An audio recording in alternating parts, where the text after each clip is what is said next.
What is going on, everyone? Jimmy Like Halo here, back again with another screen recorded video for Persona 5 Tactica, and it seems weird that I might be covering. What the heck? Why did the game just flip like that?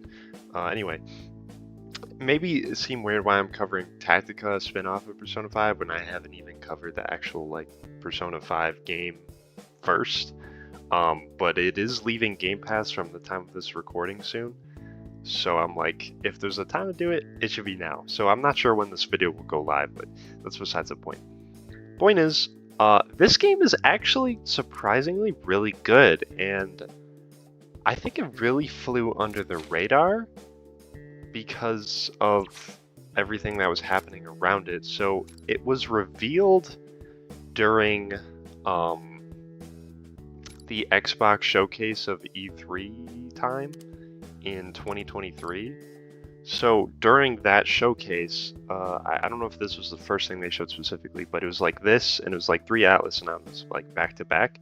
So it was like Tactica, Persona 3 Reload, and Metaphor ReFantazio, and that was the first time we've even seen like actual gameplay and stuff of Metaphor, like to actually see what it was.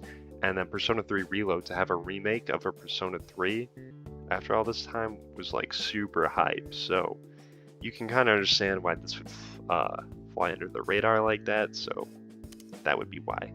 That doesn't look right, but whatever. Actually, I'll change it. Anyway, so going off of that, like I said, flew under the radar. I feel like it was a really underrated game when it came out, underappreciated. Because I think it's honestly really fun game. Like, it's a tactics type of game, which if you're unfamiliar with, is like XCOM or Fire Emblem type of thing, or very specifically closest to Mario plus Rabbids is a really good example, I feel like.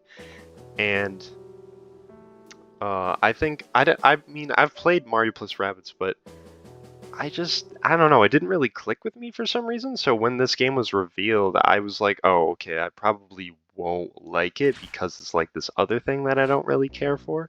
But that definitely wasn't the case at all. And I ended up really enjoying like the little story they had going on, the characters here, and I think it's a really little unique Persona spin-off game. And some people even say it's their favorite. Now, I don't know if I would say that because I think I like Strikers a lot. I'll definitely make a video on that eventually, but I feel like I said, it was super underappreciated. And if you just look at it separately, like if you're not, oh, another Persona 5 spin-off, if you just look at it from its own perspective as this fun little game, you're probably going to get a lot of solid enjoyment out of it, and I know I definitely did. And it definitely helped that it was on Game Pass at the time, because then you didn't have to buy it and see if you liked it or not. And then usually Atlas games always go on sale like a month or so later, so it's not something you need a large chunk of change for, but it did have day one DLC, obviously Atlas moment, but it's not the end of the world. The DLC itself I think is pretty good, but not like $20 justifying.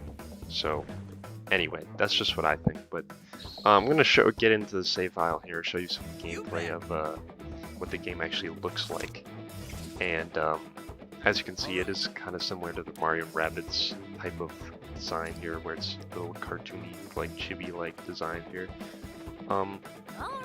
So a lot of it is like position-based, cover-based, and because it's Persona 5, you have a gun. So you can use that gun from behind cover to shoot another enemy, whether they're in cover or not. So that's like the first move that'll kind of show you what they do. And then as this is basically the tutorial level, then you'll be able to use your persona, and you can use this from behind big covers without being in a line of sight, and depending, some different personas have different effects, like they'll launch enemies, they'll shock them and stun them, or they can like launch them further away so you can all move them in one area and be out in the open, because when an enemy's out in the open in this game, which you're going to see pretty soon here, is when you push them with a melee attack, they're not going to be attached to that cover anymore since they didn't move that on their turn. So because of that, you can take your other party member over here,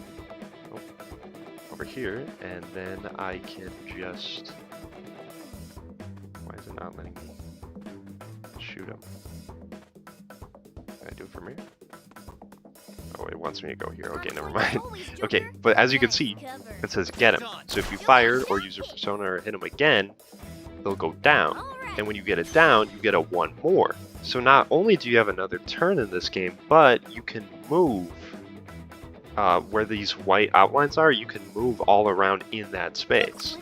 So because of that, you can, if you need to get to the end of a level, if you're not just trying to get all the enemies, because there's different objectives in this game, you can actually use it to get like way further and better positioning. It's like super like in depth, and you wouldn't really think about that way, but it definitely is way more in depth than you would think, and it gets like way more interesting because of that. So I definitely think that's really cool and why I enjoyed this game.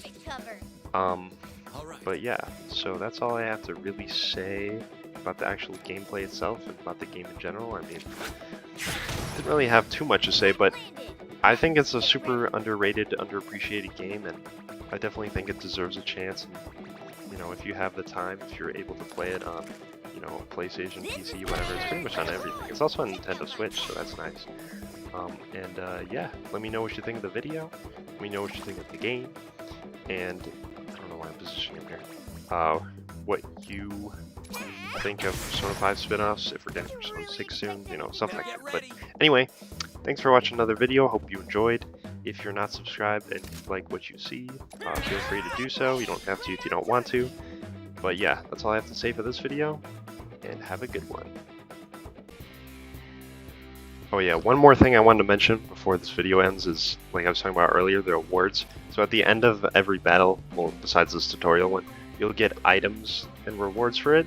And then if you clear a stage within a certain amount of turns, and it'll tell you this before you start the stage normally, there'll be certain objectives, and you get all the objectives for those rewards. You get like extra awards for that, and you get more money, more items to use. So it really encourages you to, and you can replay all the missions too, so you can test and like mess with stuff and see what works best. And it's really fun to mess around with. But yeah, that's the last thing I just wanted to add before ending this video. But bye for real this time.